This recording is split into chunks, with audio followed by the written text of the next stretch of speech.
The year is 1500, the month is September, and the day is unfortunately unknown, but I'm going to guess it's a Tuesday, because nothing good ever happens on a Tuesday, and this particular Tuesday was no different, as a man was sentenced to be executed in Logtown, the former pirate king and scallywag extraordinaire Goldie Roger, and in front of a crowd of thousands, and to everyone eagerly watching at home, Roger delivered his famous last words. Blah blah blah treasure, blah blah find it, blah blah at the place, blah blah. And it was these profound words that would commence the great age of piracy. However, there was one person in the crowd to whom these words were lost, a young scarlet-headed lad who was about to watch his Captain Roger die. But the death of this one legend would give birth to 100 of history's most well-known names. Future leader of the Revolutionary Army, Monkey D. Dragon. Future world's greatest swordsman, Dracule Mihawk. And at least 3 other people also named after animals. But chief among them was this 15-year-old boy, who would be remembered for thoroughly kicking his name squarely into the nutsack of history by captaining the greatest pirate crew of his generation.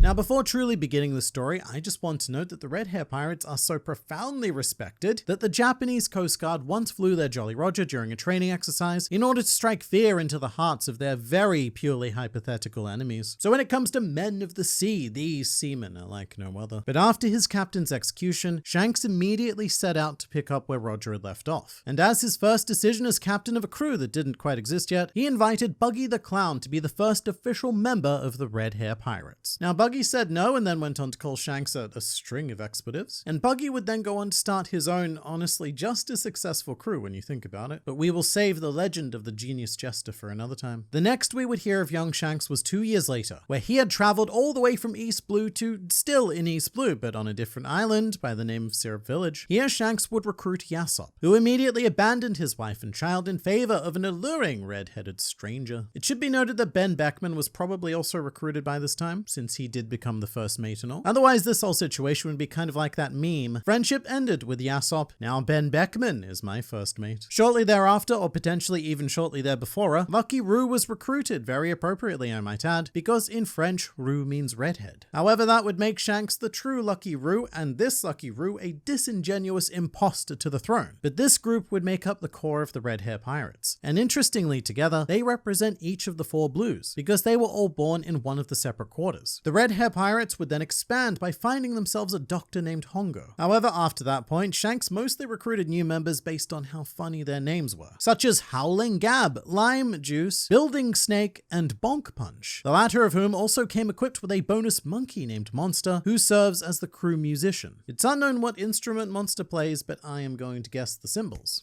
It would be this collective of 10 mammals that would form the executive branch of one of the greatest and most expansive pirate crews of all time. However, their progress was a little bit slow. In fact, it took the Red Hair Pirates 12 years to properly rise to prominence. And to put that into some perspective, do you know how long a year is? It was like 12 of those. But after this point, their captain Shanks had amassed a bounty of 1,040,000,000 berries, which adjusted for inflation would be more like approximately 1,280,000,000 berries. So I actually calculated that based on inflation rates over the last 12 years in the real world. I don't know why I did that, but I did it. However, even with this mighty mass of cash being offered in exchange for the head of Shanks, this crew still had yet to reach their apex. However, first we should discuss one very notable member of the crew. There was indeed an 11th member of this early incarnation of the Red Hair Pirates, one that was only revealed to us comparatively recently. Her name is Uta, and she served as both the protagonist and antagonist of One Piece film Red. And while the events of the film itself are not canon, Uta's character is, and she's even made an appearance in the manga in a silhouetted form, which honestly makes videos like these quite difficult, because Uta did exist and she was a member of the Red Hair Pirates, but I can't tell you anything about how or why or where and when, and also most importantly, what happened to make her no longer a member. In a more meta sense, this is because series author Eiichiro Oda retconned the series after Uta was created for film Red, deciding that he liked her so much that he would actually just try to jam her into the manga right there. So TLDR, this is currently Schrodinger's Uta. She both exists and does not exist at the same time. But back to things that certainly did happen. 12 years prior to the current day, Shanks, in a method best described as somehow, learned that a very special devil fruit was being transported by the world government. This was of course the Gomu Gomu no Mi, which was of course actually the Hito Hito no Mi Moronika, which was of course the most ridiculous devil fruit, which holds the key to bringing about the dawn of the world. And speaking of keys, this answers a very key question we've had since the beginning of One Piece. why would the red hair pirates actively seek out a devil fruit? It's easy to miss, but the red hair pirates are a crew which, Uta aside, are completely composed of non-fruit using individuals. Much like the Roger pirates before them, this crew ruled the seas through raw power alone, and their role at this point is best described as the caretakers of the world. Shanks in particular has some sort of special insight into both the true history and the true future of the world, and acquiring this one devil fruit was going to prove pivotal to making that future happen. So Shanks pulled up his pants and he said, "Alright boys, here's the plan. Step 1, we're going to subtly sneak up on the ship. Step 2, send in our most inconspicuous member, who also happens to be our largest crewmate both in terms of height and width. Step 3, steal the magical fruit. Step 4, don't forget to pat the cat on your way out. And finally, with the fruit in hand, we all head back to the pub, have a nice cold pint, and wait for all of this to blow over." Which they did. The crew then returned victorious to their base on Fuchsia Village, where history's greatest accident would go on to take place. Now this takes us directly to the events of Chapter 1 of One Piece, because Fuchsia Village is of course the home of one Monkey D. Luffy, who in a bout of confused hungerment accidentally consumed the magical fruit whilst everyone else was distracted, and it was in this moment that Shanks thought he had doomed the entire world. It's funny because when you're first reading this chapter, you don't quite feel the weight of exactly what Luffy has done here, because you know when you make a mistake and someone inevitably says, it's not the end of the world. Well, in this case, the mistake was quite literally the end of the world. However, the red hair pirates would come to accept and believe that this was an act of fate, and that Luffy would be the one to inherit the will of Roger, Joy Boy, and Nika. And as the official stamp of approval, Shanks gave Luffy Roger's straw hat. However, there were still at least 12 years and a lot of stuff to do before Luffy's destiny would truly come to fruition. And so the red hair pirates continued amassing power and influence to the point where 6 years later, their captain Shanks would become recognized as one of the 4 emperors, with a mind-boggling bounty of over 4 billion berries. Now sitting comfortably yet firmly at the top of the pirate pyramid, this crew's next move was going to be absolutely nothing. After causing so much general piratesome chaos, this crew became more of a diplomatic force, essentially trying to ensure that the world didn't fall apart before Luffy had the opportunity to change it. And also, most of the crew started wearing capes, which is kind of cool, and has actually since led to a greater trend in One Piece where you can pretty much directly power scale characters judging by whether or not they wear capes. For example, you can tell that Onigashima Luffy is far more powerful than Whole Cake Island Luffy because he wears a cape. But there was one man out there who threatened the plans of the red hair pirates. A man whose negligence for his own personal hygiene created a scent pungent enough for Shanks to catch a whiff of his plans. And so the red hair pirates did everything in their power to stop the threat of Blackbeard. And by everything in their power, what I mean to say is that they sent a dude, one dude, to warn Whitebeard, who is another one of the 4 emperors, which I'm going to say did not go well. The dude in question's name is Rockstar, and he was a recent rookie member of the red hair pirates. However, sending him to conduct important discussions with another Emperor of the Sea on your behalf is a lot like sending the intern you hired this morning to close a multinational business deal. Shanks himself later also went to Whitebeard, and I would say it went mildly better, but still it became clear that Shanks was not going to be able to prevent a massive scale war. Now you might be a bit confused here with these wars and these people and there's so many beards, but here is the scenario simplified. This man killed that man, which made this man very upset on behalf of another man who would go on to declare war on a further 100,000 other men in order to save the lives of the aforementioned third man. To quote the great Shanks himself, "Oh my, what a mess." Everything that the red hair pirates had worked to preserve was about to crumble quicker than a Cadbury flake being exposed to a slight breeze, because they are very structurally poor chocolates. But things were about to get worse because a third 4 Emperor of the Sea, Kaido, sensing an opportunity to be a general bunglenut, also mobilized his forces with the intent to turn this conflict into the world's most bloodthirsty threesome to date, which forced Shanks and the red hair pirates to go and intercept Kaido and start their own side war alongside the real war. So that's 2 potential wars that we've got now. Interestingly enough, the only emperor who did not get involved was Big Mom, assumedly because this battle was not a croquembouche, and thus she was able to show some restraint due to being unable to eat it. Now we don't know the specifics of how the red hair pirates ultimately dealt with Kaido and the Beast Pirates, but it probably went a little something like this. "Hey Kaido, mate, I kindly suggest that you and your various animal men who seem to be primarily clad in tight leather for reasons that I do not need to know, turn around and don't do the thing it is that you were going to do. To which Kaido replied, "Sure thing, buddy," and promptly retreated. It's honestly quite difficult to come up with a better explanation, because mere hours after coming into contact with Kaido in the New World, the Red Hair Pirates arrived at Marineford in full force to stop the original war. However, even with their unfathomable and seemingly impossible speed, they still arrived too late, with both Whitebeard and Ace already having departed this world via death. Regardless, what was left at the war at this point did indeed stop, with Shanks and the Red Hair Pirates then offering to escort the Whitebeard Pirates to a burial island, and they even offered to help dig the holes. However, even the power of an emperor was unable to dig a hole bigger than the one Ace had already dug for himself by pursuing Blackbeard in the first place. Now, the next 2 years were quite a turbulent time for the world, what with Blackbeard sticking his sausage into the power vacuum activated by Whitebeard's death. But with all of that said, it was a pretty chill period for the Red Hair Pirates. In fact, the most notable thing to come out of it was changing their Jolly Roger. It's subtle, but post-time skip, the Red Hair Pirates went from an open-mouth skull to a closed-mouth skull. Potentially because they got tired of people graffitiing all sorts of crude man parts in the former skull's mouth. The entire crew also attended a wedding at one stage, so that